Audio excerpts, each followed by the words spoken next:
حضرت مولانا اشرف علی تھانوی رحمہ اللہ نے بڑی پیاری بات لکھی.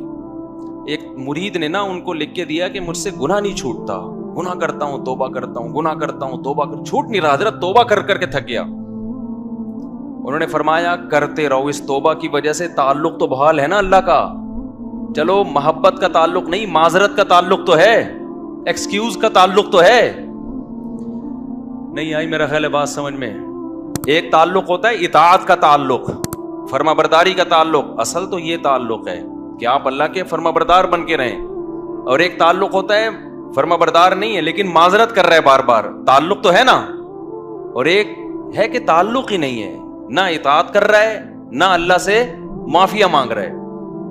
آج مسلمان کا بہت بڑا مسئلہ کیا ہے کہ اللہ کو اس نے اپنی ڈکشنری سے نکالا, اب چند رسومات میں تو اللہ رہ گیا ہے, چند رسومات میں, لیکن ایسا مضبوط تعلق نہیں ہے کہ یہ اللہ آپ کو ڈپریشن سے نجات دے دے, یہ اللہ آپ کی ٹینشنیں دور کر. دیکھو جب آپ ٹینشن میں ہوتے, کوئی محبوب دوست مل کے آپ کے ساتھ ٹینشن شیئر کر لے تو آپ کو خوشی ہوتی ہے نا, آپ کہتے ہیں یار تمہاری وجہ سے میرا غم کیا ہو گیا ہے, ہلکا ہو گیا ہے. تو اللہ کی وجہ سے غم ہلکا کیوں نہیں ہو رہا؟ اس کا مطلب اللہ دوست ہی نہیں ہے, تعلق ہی نہیں ہے اللہ سے. تو خوب سمجھ لو رمضان اللہ نے کیوں دیا؟ اللہ سے تعلق پیدا کرنے کے لیے. جتنی عبادتیں ہیں بھائی تم اللہ سے کوئی دوستی لگاؤ, راز و نیاز کیا کرو اللہ تعالیٰ سے. تو اللہ سے جو دوستی ہے نا اور تعلق ہے, اس میں سب سے زیادہ پاورفل چیز کیا ہے؟ وہ ہے دعا.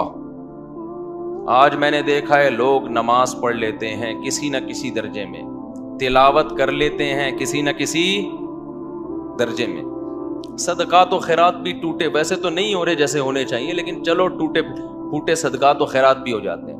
عمرہ بھی کر لیتے ہیں, پیسہ اللہ دے دے, حج بھی کر لیتے ہیں, اللہ سے مانگنے کا شوق ختم. بس ایک فارمیلٹی پوری ہوتی ہے اجتماعی دعاؤں میں, اجتماعی دعائیں ہوتی ہیں نا, اس میں آ رہے ہیں. اب تو بینر بھی لگ رہے ہوتے ہیں ہمارے یہاں, رو رو کے دعائیں مانگی جائیں گی. یعنی یہ بھی ایک انٹرٹینمنٹ کا ذریعہ بن گئی یہ چیز. میں کسی کی نیت پہ شبہ نہیں کر رہا, ٹی وی میں پروگرام دیکھ لو پہلے, کئی اب پتہ نہیں آ رہے ہیں کہ نہیں آ رہے, باقاعدہ ٹھیے لگ رہے ہیں, ٹھیک ہے نا, اور پورا ایک انٹرٹینمنٹ ہو رہی.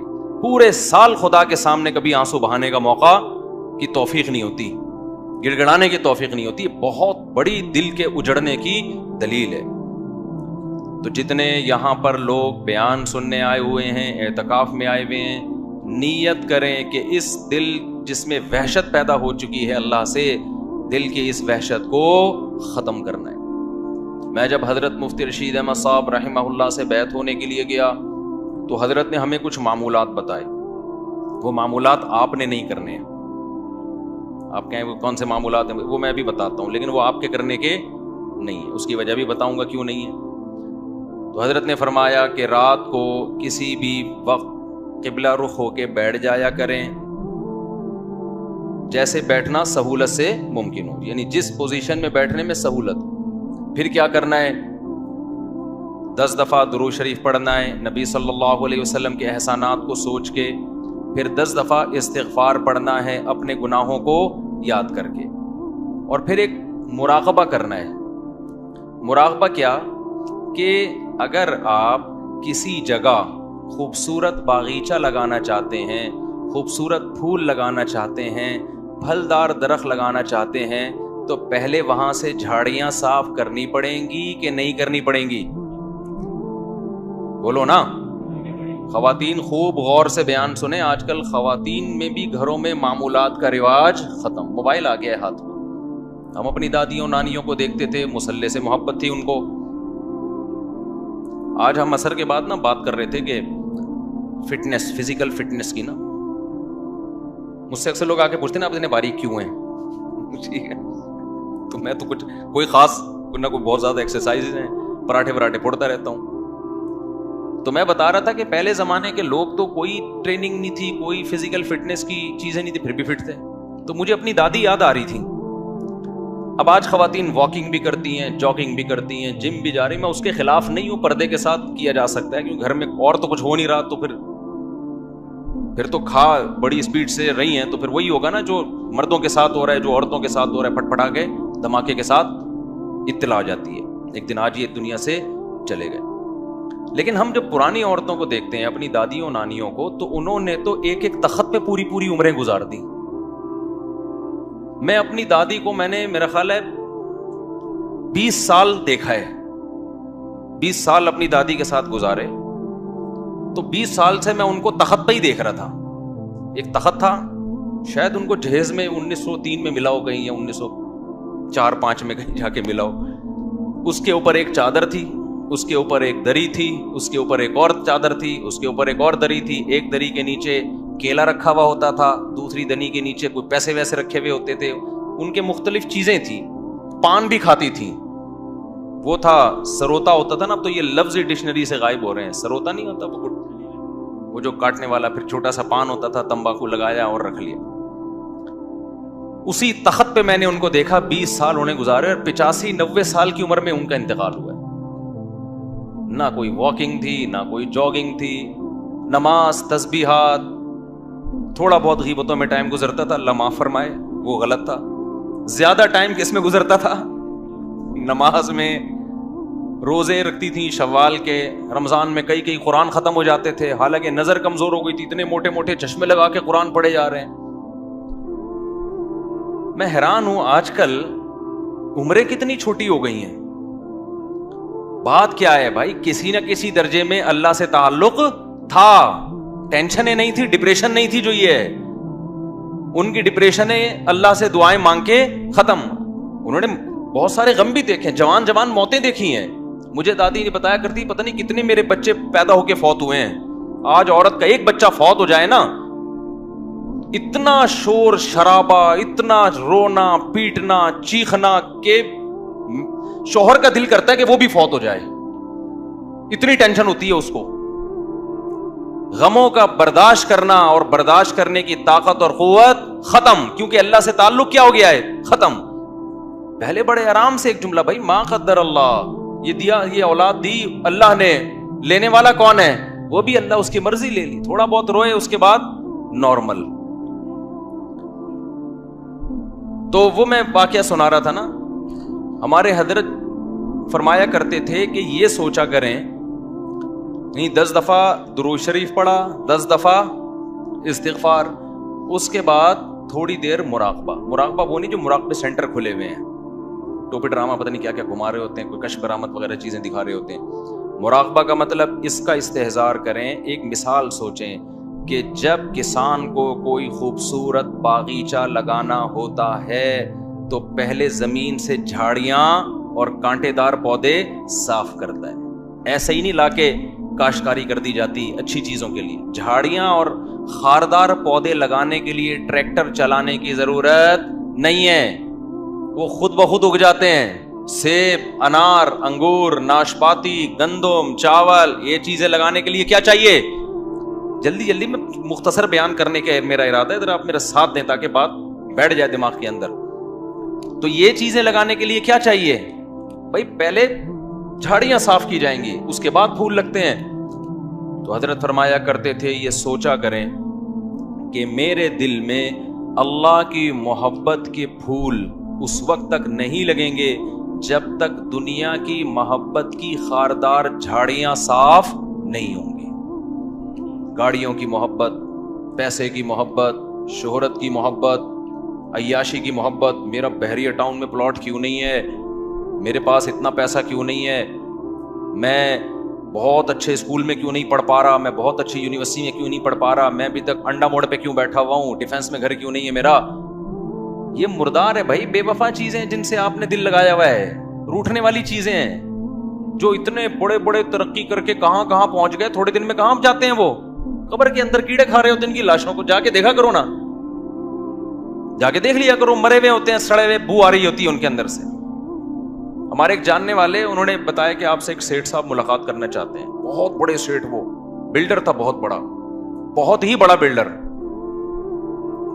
تو انہوں نے مجھے 2-3 دفعہ کہا آپ سے ملنا چاہتے ہیں. میں نے کہا ملنے, کہتے نہیں بھائی وہ اصل میں ان کی سیکیورٹی بہت ہے, تو وہ کیونکہ بہت زیادہ پیسہ ہے تو سیکیورٹی بھی اسی حساب سے, جتنا زیادہ پیسہ آتا ہے نا, پیسے کا گراف جتنا اوپر جاتا ہے, موت کا خطرہ بھی اسی حساب سے اتنا. عزت اور شہرت, یہ 2 چیزیں ایسی ہیں جتنی بڑھیں گی موت کا خطرہ اتنا ہی بڑھے گا. جو غریب آدمی اور مشہور بھی نہ ہو وہ ٹرک کے نیچے آگے بھی نہیں مرتا, میں نے اکثر دیکھا, پھر بھی بچ جاتا ہے, پھر بھی کہیں نہ کہیں سے بچ ہی جائے گا وہ. جتنی عزت بڑھتی چلی جائے گی نا آپ کی, اور جتنا پیسہ آتا چلا جائے گا, موت کا چانس اسی حساب سے, کیونکہ حاسدین بڑھتے چلے جاتے ہیں نا. تو انہوں نے مجھے بتایا کہ بھائی وہ اتنا پیسے والا بلڈر ہے, وہ یہ فلانا پروجیکٹ اس کا چل رہا ہے, فلانا پروجیکٹ اس کا چل رہا ہے, تو مفتی صاحب جانا پڑے گا, وہ بہت عقیدت مند ہے آپ کا, تو جانا پڑے گا. ایکچولی وہ بڑا پروٹوکول ہوتا ہے ان لوگوں کا. میں نے کہا چلو آپ اتنا اصرار کر رہے ہیں اور آپ کے تعلق ہے میرا, میں تو آپ کو جانتا ہوں, اس کو تو نہیں جانتا, آپ سفارش کرنے تو مل لوں گا. تھوڑے دن میں انہوں نے مجھے بتایا کہ بھائی اس کا انتقال ہو گیا. کیا ہو گیا بولو؟ انتقال. میں نے کہا بھائی کل پرسوں تو ملاقات کی باتیں ہو رہی تھیں. انہوں نے کہا بس وہ ہارٹ اٹیک ہوا اور دار فانی سے ہمیشہ کے لیے چلے. اب اتنا بڑا آدمی, ہارٹ اٹیک اتنے آرام سے ہوتا نہیں ہے. یہ ہم غریبوں والے حساب نہیں ہوتے. ان کی cholesterol level, lipid profile, blood pressure, مشینیں ان کے ساتھ ساتھ چلتی ہیں. غریب آدمی کو تو جب رگ پھٹتی ہے تو پتہ چلتا ہے, 6 مہینے بعد پتہ چلتا ہے کہ ہوا کیا تھا اس کے ساتھ, کیونکہ کوئی ٹیسٹ, کوئی رپورٹ ہے اس کے پاس, بولو نا, ہوتی نہیں ہے. گٹکے کھا کھا کے منہ کے کینسر کو بھی چلاتے رہتے ہیں کئی سال تک. یہ گٹکے بھی غیر معیاری ہیں نا ان کے. تو یہ جو اتنا مالدار آدمی اچانک سے اس کی موت ہو گئی, تو آپ کا کیا خیال ہے, یہ اچانک ہو گئی ہوگی؟ بھائی ان کو تو رپورٹیں ان کے پاس ہوتی ہیں, شوگر چیک کرنے کی مشینیں ہر وقت, 2-4 ڈاکٹر ہر وقت. پھر بھی اللہ بتاتا ہے جب موت کا وقت آتا ہے, سیکنڈوں کے اندر موت دیتا ہوں میں. میں اکثر ایک مثال میں, بیان میں ایک مثال دیتا ہوں. دیکھو جتنے بھی پیغمبر دنیا سے گئے, سے ہمیں یہی پتا چلتا ہے کہ جیسے نارمل کسی کی موت ہوتی ہے, بیمار ہوتے ہیں, بستر پہ جاتے ہیں, کچھ وقت کے بعد ان کی ڈیتھ ہو جاتی ہے. ہمارے نبی صلی اللہ علیہ وسلم کے ساتھ بھی ایسا ہوا. آپ کو بخار ہوا, چند دن بخار چلا, پھر اسی میں آپ صلی اللہ علیہ وسلم کی وفات ہوئی. لیکن سلیمان علیہ السلام کی وفات کا واقعہ بڑا عجیب ہے. سلیمان علیہ السلام جو تھے نا, ان کی وفات کیسے ہوئی ہے؟ اللہ نے سلیمان علیہ السلام کو اتنی بڑی حکومت دی, تخت ان کے تابع بنا دیا, ہوائیں ان کے تابع کر دی, 100 بیویاں معذرت کے ساتھ. اتنا ظاہر ہے جب بہت پیسہ, صحت بھی, محلات بھی, ملکہ سبا مسلمان ہو گئی, آ کے اتنی بڑی حکومت مل گئی بیٹھے بیٹھے, اتنے وسائل, اور جنات پر روب سلیمان علیہ السلام. اور قرآن کے الفاظ کیا ہے؟ فلما قضینا علیہ الموت. سلیمان علیہ السلام نے ایسے لاٹھی یوں رکھ کے بیٹھے ہوئے ہیں اور تعمیراتی کام کروا رہے ہیں. یہ جو احرام مصر ہے نا, کوئی بھروسہ نہیں ہے جنات نے بنایا, کیونکہ یہ عجائب دنیا کا ایک عجوبہ اسی وجہ سے ہے کہ سائنسدان اور ماہرین حیران ہیں کہ یہ بغیر جوڑ کے اتنی بڑی بڑی اینٹیں کون سی کرینوں نے لا کے یہاں رکھی ہیں. تو عین ممکن ہے جنات نے اٹھا کے پہاڑوں پہ رکھ دی ہوں. تو کوئی چیز کسی سے نہ اٹھ رہی ہو نا, وہ ایک ہاتھ, چلو یار پھر بیان میرا ہٹ جاتا ہے, پورا جو ٹاپک چینج ہو جاتا ہے. اچھا, تو لیکن سلیمان علیہ الصلوۃ والسلام کی موت کیسے ہوئی ہے؟ لاٹھی زمین پہ, اور ایسے روپ کے ساتھ کرسی سے ٹیک لگا کے بیٹھے ہوئے اپنی نگرانی میں کام کروا رہے ہیں. مزدور لگے ہوئے ہیں ٹینشن میں, اور جنات بھی ٹینشن میں نا, محنت مزدوری کا کام کر رہے ہیں. قرآن کہتا ہے فلما قضینا علیہ الموت, ہم نے وہیں بیٹھے بیٹھے سلیمان کی روح کو قبض کر لیا. انبیاء کے ساتھ معاملہ یہ ہوتا ہے کہ موت کے بعد پیغمبروں کا جسم خراب نہیں ہوتا, نہ ان کے جسم میں ذرہ برابر بھی کوئی تبدیلی آتی ہے. بالکل موت کے بعد ایسے لگتے ہیں جیسے زندہ ہیں, کوئی ان کے چہرے پہ تبدیلی نہیں آتی. ہزاروں سال گزر جائیں, لاکھوں سال گزر جائیں, اللہ نے پیغمبروں کے جسموں پہ نا, مٹی پہ پیغمبروں کے جسموں کو حرام کر دیا ہے. تو اب سلیمان علیہ السلام ایسے بیٹھے ہوئے ہیں اور آپ کی موت واقع ہو گئی. جنات لگے ہوئے ہیں کہ وہ سمجھ رہے ہیں کہ یہ کیا ہیں, زندہ ہیں. قرآن کہتا ہے کہ دیمک نے ان کی لاٹھی کو کھانا شروع کیا زمین میں. دابۃ الارض تاکل من سأتہ, وہ زمین کا کیڑا جو تھا نا, وہ کھاتے کھاتے جب وہ بیلنس آؤٹ ہوئے تو سلیمان علیہ السلام دھڑام سے زمین پہ گرے. تبینت الجن, جنات کو پتا چلا وہ بھائی یہ کیا ہو گیا. اب سوال پیدا ہوتا ہے, اے اللہ تیرے اتنے محبوب پیغمبر جن کی تو اتنی تعریفیں کر رہا ہے, اور تو نے ان کو دنیا میں ایسی حکومت دی. قرآن کہتا ہے کہ نہ ان سے پہلے ایسی حکومت کسی کو ملی, نہ ان کے بعد ملے گی ایسی حکومت. اتنے وسائل, اتنی دولت, اتنی پاورفل ریاست, اتنے وسائل, 100 بیویاں کسی کو مل سکتی ہیں؟ اویلیبل ہی نہیں ہے مارکیٹ میں. مل سکتی ہیں کیا ہے بھائی؟ لوگ ایک ایک کے لیے کنوارے چھڑے چھاٹ ترستے پھر رہے ہیں بیچارے, اور میرا خون پیتے ہیں آ کے کوئی رشتہ بتا دے. تو میں کہتا ہوں یا تو رشتہ آئے گا, نہیں تو صبر کرو, پھر فرشتہ آئے گا. دونوں میں سے ایک کام لازمی ہوگا. تو جب فرشتہ آئے گا تو پھر جنت کی حوروں سے ملا دے گا, پھر وہاں لائف کو انجوائے کرنا, زیادہ ٹینشن مت لو. تو ایسا کیا کیوں اللہ نے سلیمان علیہ السلام کے ساتھ؟ کیا حکمت تھی اس میں؟ بھائی اللہ یہ بتانا چاہتا ہے کہ ٹھیک ہے سلیمان کو میں نے خوش ہو کے دنیا دی ہے نا, لیکن میں تمہیں یہ بتانا چاہتا ہوں کہ یہ دنیا میں کسی کو ناراض ہو کے دوں یا خوش ہو کے دوں, چھیننے میں چند سیکنڈ بھی نہیں لگتے ہیں. اصل آخرت ہے. جب سلیمان کو دنیا اتنی دے دی اللہ نے اور چند سیکنڈ میں پوری دنیا ایک دم میں واپس لے لی, تو میں اور آپ کس کھیت کی مولی ہیں؟ ہم سمجھے جی میں نے اپنا گھر بنایا, اپنا خود میں نے دروازہ لگایا اس میں, اب میں کرائے کے گھر پہ نہیں رہتا, اب یہ میٹر بھی میرے نام کا ہے. اس پہ اترا رہے ہیں آج کل لوگ نا, میرا اپنا گھر ہے کہ کرائے ورائے پہ نہیں رہتے ہم, میری اپنی گاڑی ہے, اور رکشے والا میرا رکشہ ہے, صرف تم, اس کے پیچھے لکھا ہوتا ہے نا فخر سے, اور اس رکشے پہ اس کو اتنا فخر ہے, چپل لٹکائی ہوئی ہے کہ نظر نہ لگے اس کو. او بھائی ٹرک کو نظر لگی تھی تو یہ رکشہ بنا تھا, اب اس کو کیا مزید کیا نظر لگے گی؟ تو میرا گھر, میرا بنگلہ, میری گاڑی. ہر آدمی اسی بے وقوف اسی چکر میں لگا ہوا ہے. او بھائی ہماری ضرورت 2 وقت کی روٹی ہے بھائی, 2 وقت کی روٹی مل گئی, جسم کسی بڑی بیماری سے محفوظ ہے.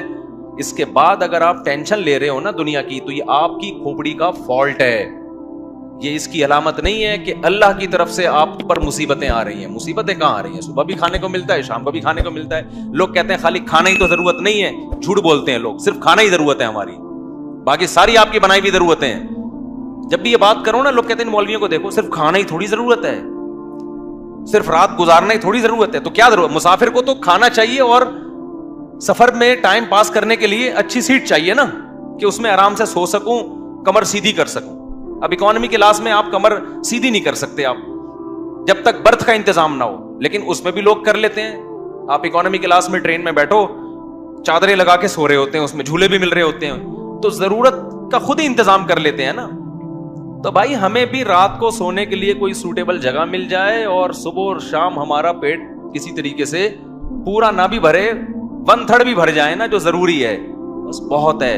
اس کے آگے ساری غریبیاں ہیں, ان غریبیوں کے ملنے پہ خوش ہوا کرو, لیکن نہ ملنے پہ ٹینشن نہ لیا کرو. نہ ملنے پہ اگر ٹینشن ہو رہی ہے تو یہ دنیا مردار کے عاشق ہونے کی علامت ہے. اور جس دل میں دنیا مردار کی محبت آئے گی, اللہ کی محبت کا تو سوال ہی پیدا نہیں ہوتا. یہ 2 محبتیں ایک دل میں جمع نہیں ہو سکتی. تو اس گند کو پہلے دل سے نکالنا پڑے گا. جیب سے نہیں نکالو دنیا کو, دل سے نکالو. سمجھ رہے ہو کہ نہیں سمجھ رہے؟ جیب سے کا مطلب ہے سب کچھ لٹا دیا جا کے, نہ دل سے نکالو. جیسے جب آپ سفر کرتے ہو نا ٹرین میں یا بس میں, تو دل میں اس ٹرین اور بس کی محبت نہیں ہوتی, لیکن اس کو استعمال بہرحال کر رہے ہوتے ہو. آپ کے بارے سہولت کی چیز ہے یار, پیسے زیادہ ہوں گے تو جہاز میں چلا جائے گا آدمی. محبت تھوڑی کرتا ہے کہ اتنا اچھا جہاز ہے تو میں نے یہیں بیٹھے رہنا ہے, مجھے اٹھنا ہی نہیں یہاں سے. تو میں وہ بتا رہا تھا ہمارے حضرت کیا فرمایا کرتے تھے کہ جب بیٹھو تو 10 دفعہ استغفار, گناہوں کی معافی, 10 دفعہ درود شریف. پھر کیا کرنا ہے؟ یہ بہت اہم اس میں سبق ہے, اس لیے میں یہ بتا رہا ہوں کہ کیا یہ ہمیں نصیحت کرتے تھے. پھر کیا کرنا ہے؟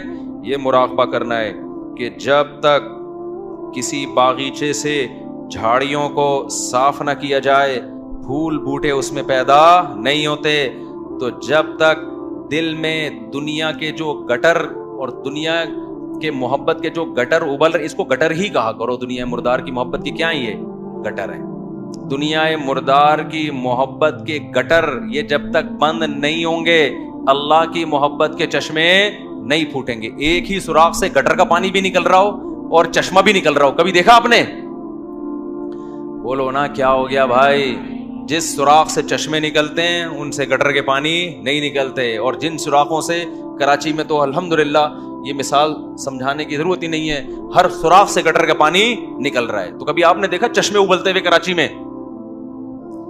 تو جس دل میں دنیائے مردار کے گٹر کا پانی ابلتا ہو اس دل میں اللہ کی محبت کے چشمے نہیں پھوٹ سکتے. تو یہ حضرت فرماتے تھے یہ مثال سوچیں. کیوں سوچیں آگے بتا رہا ہوں میں. پھر ایک اور مثال سوچیں, اور یہ ہمارے سب اکابر بتاتے رہے ہیں, صرف ہمارے حضرت کی بات نہیں ہے.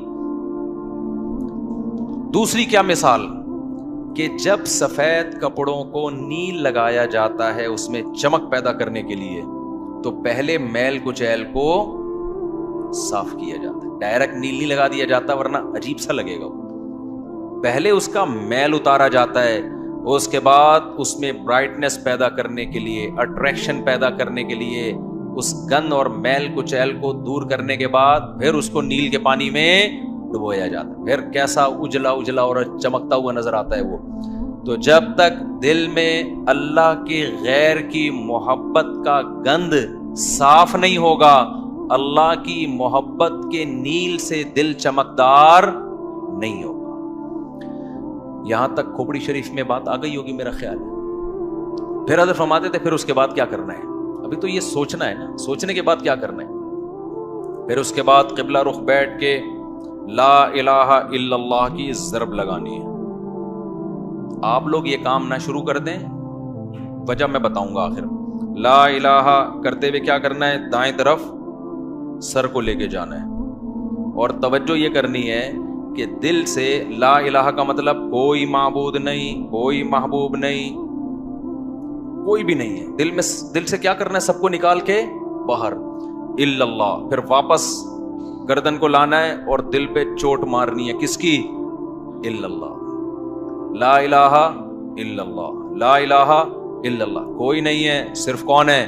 اللہ.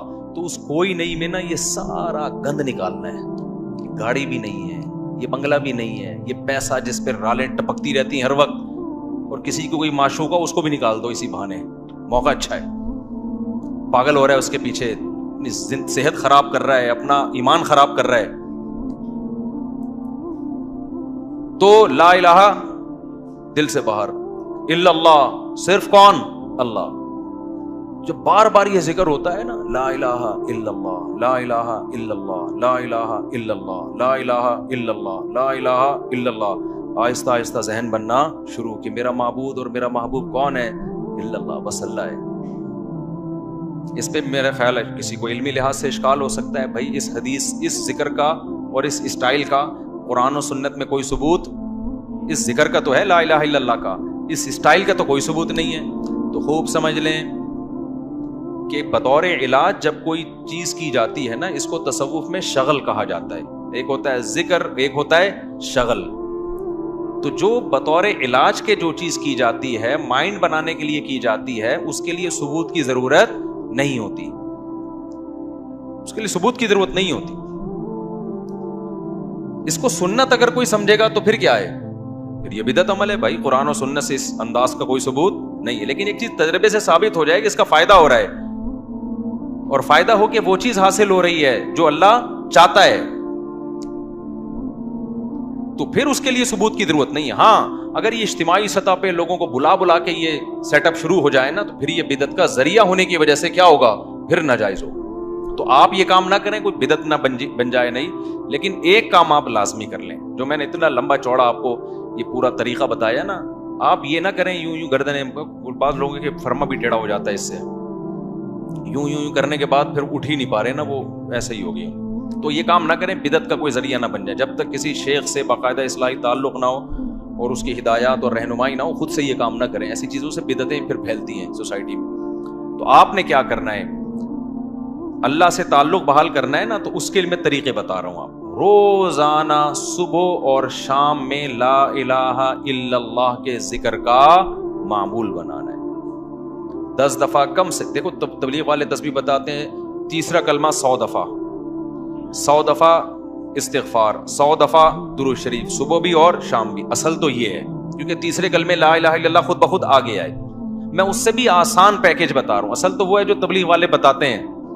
میں کیا بتا رہا ہوں اس سے بھی, کہ یار وہ نہیں ہوتا تو لا الہ الا اللہ بیچ میں سے نکال لو نا, اسی کا وظیفہ پڑھ لو, اسی کو پابندی سے پڑھ لو.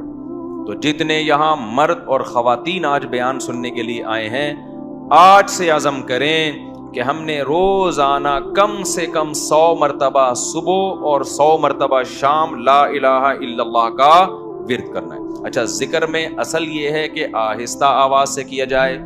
جہرن ذکر کو شریعت نے پسند نہیں کیا، لیکن اگر دل لگانے کے لیے معنی اور مفہوم کو کا تصور دماغ میں بٹھانے کے لیے کوئی ہلکی آواز سے جہر کر لیتا ہے، ہلکی آواز سے بہت شور شرابہ نہ ہو، تو اس میں بھی کوئی حرج نہیں ہے. تو آپ نے کیا کرنا ہے، یہ 2 مثالیں صبح سوچنی ہے. صبح کے وقت کر لیں اور شام کے وقت کر لیں. بیٹھیں قبلہ رخ ہو کے 10 دفعہ استغفار اپنے گناہوں کو یاد کر کے 10 دفعہ درود شریف پڑھ لیا. اس کے بعد ہلکی آواز میں لا الہ مزے لے لے کے ذکر کرنا ہے. ترخانہ نہیں ہے. 100 دفعہ نہیں ہو رہا نا، 50 دفعہ کر لو. وہ کام جو تھوڑا ہو پابندی کے ساتھ ہو. اللہ کو زیادہ محبوب ہے اس کام سے جو بہت زیادہ ہو لیکن اس کی پابندی نہ ہو. تو کیا کرنا ہے، ہلکی آواز سے لا الہ الا اللہ، لا الہ الا اللہ. اور تصور کوئی نہیں ہے. لا الہ کا مطلب اللہ قرآن میں کہتے ہیں افرأیت من اتخذ الہہ ہواہ. تم نے ایسے لوگ دیکھے جن کا معبود ان کی خواہشات ہیں، خواہشات کو اپنا خدا بنایا ہوا ہے. تو لا الہ میں آپ نے کیا تصور، میری خواہشات میرا خدا نہیں. جس کے دل میں بھی وہ ہر آدمی کو پتا ہے مجھے کس سے زیادہ عشق چڑھا ہوا ہے. آج گاڑی سے زیادہ ہے، بنگلے سے زیادہ ہے، بحریہ ٹاؤن سے زیادہ ہے. یہ کس سے ہے؟ جو گھسا ہوا ہے نا دل کے اندر. کسی کو کسی چیز سے ہوتا ہے، کسی کوئی یہ جو عاشق ہوتے ہیں نا جن کو حرام عشق ہو جاتے ہیں، ان کو کہا جاتا ہے اس محبوبہ کا تصور کر کے دماغ سے نکالو جو حرام عشق ہے. سمجھتے ہو کہ نہیں سمجھتے؟ تو آج سے یہ وعدہ کرتے ہیں کہ نہیں کرتے؟ 10 دفعہ استغفار، 10 دفعہ درود شریف. پھر یہ مثال بھی سوچنی ہے کہ جب تک جھاڑیاں صاف نہ کی جائیں پھول بوٹے اس کھیتی میں پیدا نہیں ہوتے. تو میں نے بھی جب تک یہ گند اپنے دل سے نہیں نکالوں گا نا اس وقت اللہ کی محبت کے چشمے نہیں پھوٹیں گے. اسی نیت سے کہتا ہوں لا الہ کوئی نہیں ہے الا اللہ. صرف کون ہے؟ خدا کی قسم لا الہ الا اللہ اگر آپ نے چند مہینے کر لیا اتنا فائدہ ہوگا کہ آپ کی زندگی تبدیل ہو جائے گی. اور جتنے نفسیاتی ڈاکٹر جو آپ کو مختلف قسم کی ڈپریشنوں کے علاج بتا رہے ہیں نا سارے فیل ہیں اس کے سامنے. لیکن شیطان کرنے نہیں دیتا کام. 2 دن کریں گے صوفی بن کے بیٹھ جائیں گے، اس کے بعد اب یہ تو ایسی کچھ فائدہ تو ہو نہیں رہا. چھوڑو یار، اللہ کا نام لینے کی توفیق تو مل رہی ہے نا، فائدے کو مت دیکھو. یہ نہیں دیکھنا کہ فائدہ ہو رہا ہے کہ نہیں ہو، بس نام بھی اللہ کا لینے کی توفیق مل گئی تو یہ فائدہ بھی بہت ہے. لیکن ہوگا فائدہ انشاءاللہ. ایک کام یہ کرنا ہے پوری زندگی پابندی کے ساتھ. اور اگر کسی سے بیٹھا نہیں جاتا، بعض لوگ ایسے ہیں کہ ان کے اسپرنگ لگے ہوئے ہیں، وہ ایک جگہ بیٹھ ہی نہیں سکتے. جہاں بیٹھیں گے اسپرنگ ان کو اٹھا کے دوسری جگہ لے جائے گا، وہاں بیٹھیں گے اسپرنگ اٹھا کے ان کو تیسری جگہ لے جائے گا. وہ بیٹھ ہی نہیں سکتے. تو چلتے پھرتے کر لو یار. جس طرح آپ کا دل لگ رہا ہے، آپ کا دماغ معنی اور مفہوم کی طرف جا رہا ہے، اس طرح کر لو. سمجھتے ہو کہ نہیں سمجھتے؟ نہیں بیٹھا جا رہا چلتے ہوئے کر لو، ڈرائیونگ کے دوران کر لو. لیکن ترجمہ اور مفہوم سوچ کے یہ ذکر کرنا ہے. سمجھتے ہو؟ دوسرا کام اللہ سے تعلق بحال کرنے کے لیے روزانہ ایک ٹائم دعا مانگنے کا معمول بناؤ. اللہ سے گڑ گڑا کے دعا مانگا کرو، دل لگے یا نہ لگے. باتیں کرنا سیکھو. لوگ کہتے ہیں ہمارے پاس الفاظ ہی نہیں ہوتے دعا کے. آ جائیں گے آہستہ آہستہ. جب کرتے رہو گے نا الفاظ بھی اللہ سکھا دے گا. آدم علیہ السلام نے جب توبہ کی ہے قرآن سے پتہ چلتا ہے ان کے پاس الفاظ نہیں تھے کہ اللہ سے کیسے توبہ کروں میں. پریشان تھے، توبہ کے الفاظ نہیں تھے.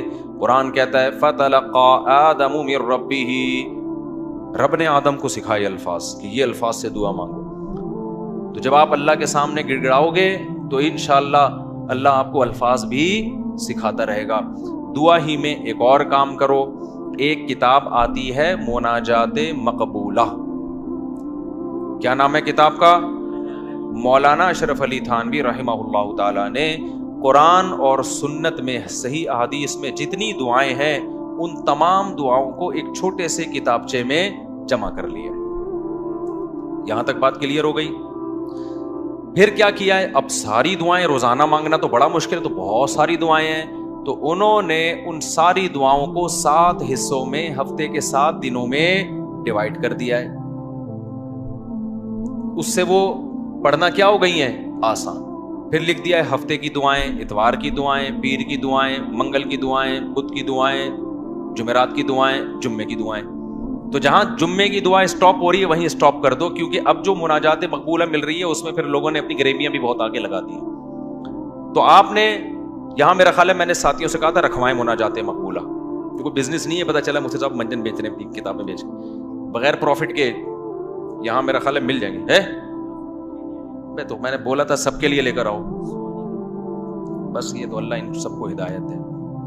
کل سے میں چیخ رہا ہوں کہ لوگ زیادہ ہوں گے، مناجات مقبولہ بہت زیادہ تعداد میں ہونی چاہیے تاکہ سب لوگ خریدیں۔ جی چلیں آپ یہاں 150 ہوں گے اعتکاف والوں کے لیے، لیکن کسی کو فری پھوکڑ میں نہیں دینا ہے۔ فری والا کام ہمیشہ اس کا کوئی فائدہ نہیں ہوتا، پیسے خرچ کر کے لینی ہے، کوئی پروفٹ نہیں ہے۔ باقی لوگ بنوری ٹاؤن سے بھی ملتی ہے، ہر جگہ سے مل جاتی ہے، ٹھیک ہے نا۔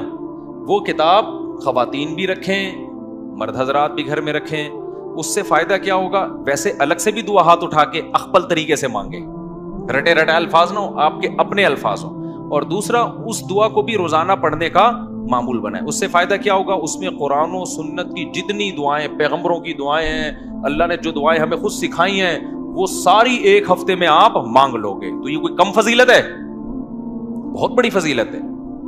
اور پھر ایک اور خاندانی فائدہ ہوگا، جب آپ وہ پابندی سے پڑھنے کا معمول بناؤ گے نا، تو 6-7 مہینے، سال کے بعد جا کے وہ ساری دعائیں آپ کو یاد ہونا شروع ہو جائیں۔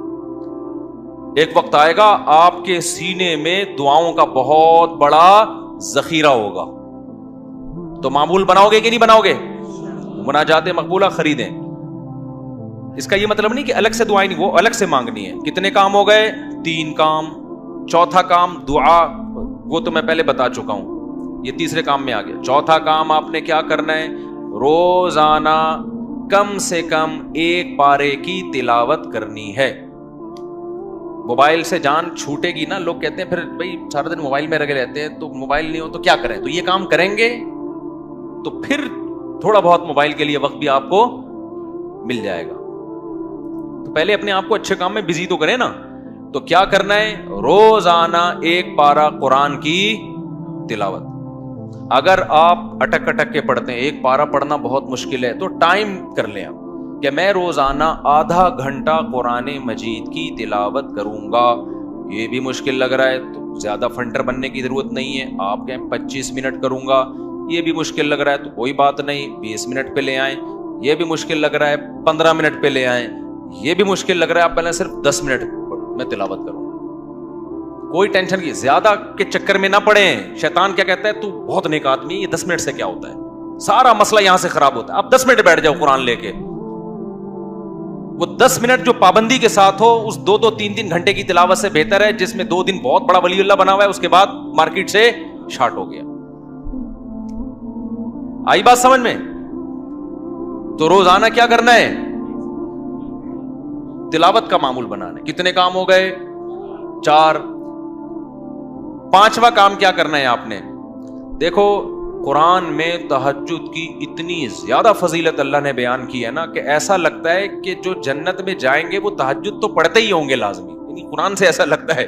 کہیں بھی ایسا نہیں ہے کہ جنتیوں کی صفت بیان کی اور تہجد کا اس میں تذکرہ نہ ہو۔ تو ہمت کر کے نا رات کو 2 سے 4 رکعتیں کم از کم پڑھنے کا معمول بنا لو، اور اس 4 اور جو دعا کرو گے نا وہ اسی 4 رکعتوں کے بعد، وہ جو ایک معمول میں نے بتایا نا دعا کا، کیونکہ سب سے زیادہ قبولیت کا وقت کون سا ہے؟ رات کا آخری حصہ۔ تو ہماری خواتین کو بھی ان چیزوں کا اہتمام کرنا چاہیے اور ہمارے مردوں کو بھی۔ آپ دیکھنا انشاءاللہ زندگی میں آہستہ آہستہ زبردست تبدیلی آنا شروع ہوگی، سکون آنا شروع ہوگا گھروں میں، اطمینان۔ ایک دم سے نہیں ہو جاتا سب کچھ، تھوڑا سا اللہ سے کنیکشن بحال ہونا شروع ہوگا۔